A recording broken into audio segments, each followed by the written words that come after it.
When hardcore became the prominent music scene, what was it like to play and still have a big following? Wait, what was the still have what following? A big following as the Scumbags. To play in shows like with other hardcore bands when hardcore became the main thing, but people still came to those shows to see you guys and support you guys. It was really awesome, especially since we would play bills with like big hardcore bands, and sometimes, you know, if we're fortunate enough to play a show where you're in two of the bands playing, it's or 3 or 4. Yeah, or however many spots you, positions you fill. It was, I'm gonna bring it back to like when I said earlier a little bit, like it really felt like for a span of like a few years, there was like such a rad music scene, and the community of friends was just like. I remember feeling really cool about being able to play in 3 of the 4 bands playing. You know, you and 2 usually at least with me, and we were filling up the venues and having big shows. Like people were coming. Our so friends were many coming. kids lined up outside of the underground. That was rad. So I mean, it was cool. See you all the time. They like both kinds of. Seriously, like kinds of the music still. Like, because it's like you have different outlets, you have different like expressions, obviously. Well, I felt like it was we were lucky enough to where we got to be that was still like in the punk band in town that people our age and people our friends and shit still respected, like you know, like if it wasn't like we were the scum bucket punks. I was just gonna make a comment about that. Sorry guys, but yeah. Like, I don't know. It was more fun. And people gave a shit, and the songs were good enough. Chris's songs were good enough, and people loved singing them.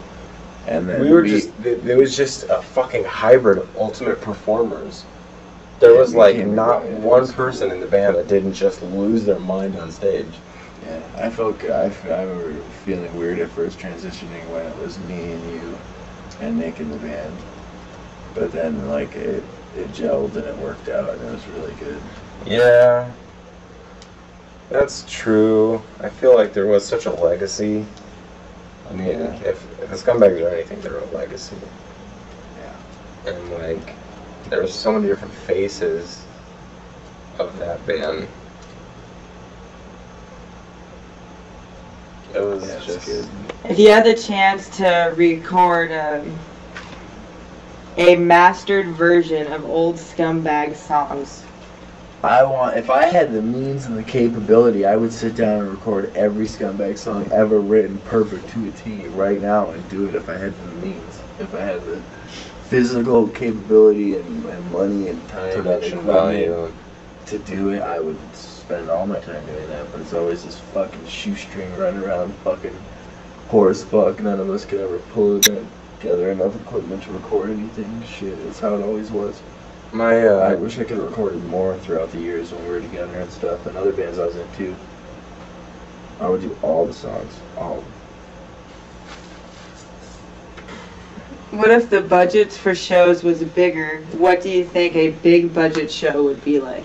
I can't even imagine if he gave us a whole big playground to run around in. Well, when you consider like pinatas full of sausages and porn, just think that, but on a bigger scale. Just like a lot more robots, you know, a lot more firecrackers and cowbells, and bigger and candy and noose, sparkling cider. Just the sky's the limit, really. A bigger budget of stage. We repeat the question. It's like stage show. Is that what it is? Yeah. What if the budget for a show was big? So like, if you're gonna play a big arena and you I'd can have a fucking opera behind us. Dude, I'd want like full strings. S&M. so much. S&M, yeah. Like I'd want it to be like the Ellen Show. Like everyone gets a gift under their seat, and it's a bear trap and a pillowcase. What was your favorite band to play with? It was cool when you had like kind of mixed crowd, because you know if you have like a show with like Scumbags and then like say a couple of the metal bands or something like that, or even another punk band, like the crowd is still fairly, you know, united. But if you have a show like Scumbags and like Diverged or like Elusive, you know what I mean? Like that was really cool when there was like a mixed crowd and there's people that you knew were there for either one or the other, but they all watched the show, you know? Mm-hmm. The best show to go to in town was if the Scumbags and Diverge were playing. I felt like those were always like such bomb shows. Yeah, those were always really good. And then playing with, I don't know. I don't even know. Like the favorite band you were in? Is that the question you're asking? No, I don't know.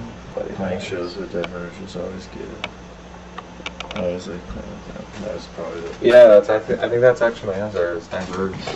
shows with Tomorrow's yesterday were always fun too. Yeah, that was just fun because it was such a just ride, man. At least for me, like that was just like, oh. Next one. What venues did you play at?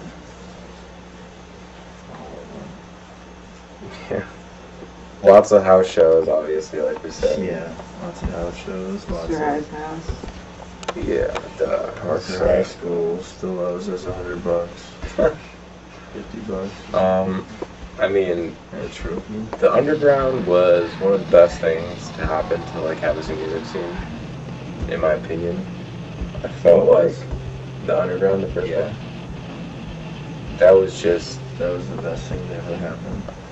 that was a timeless experience. That venue was. But you know, at the same time, like Grandpa's was so cool. I felt like Grandpa's was the I like the old under the new underground too. And there was those different times I played with different bands there. That place was cool too. That was when like Nilo or no? You guys were playing as Black Powder Trail at the new underground, right? Black Powder Trail. Yeah, the house shows were so cool too. Like, Played in an arcade, in a warehouse in the back of an arcade, pizzeria, and came there.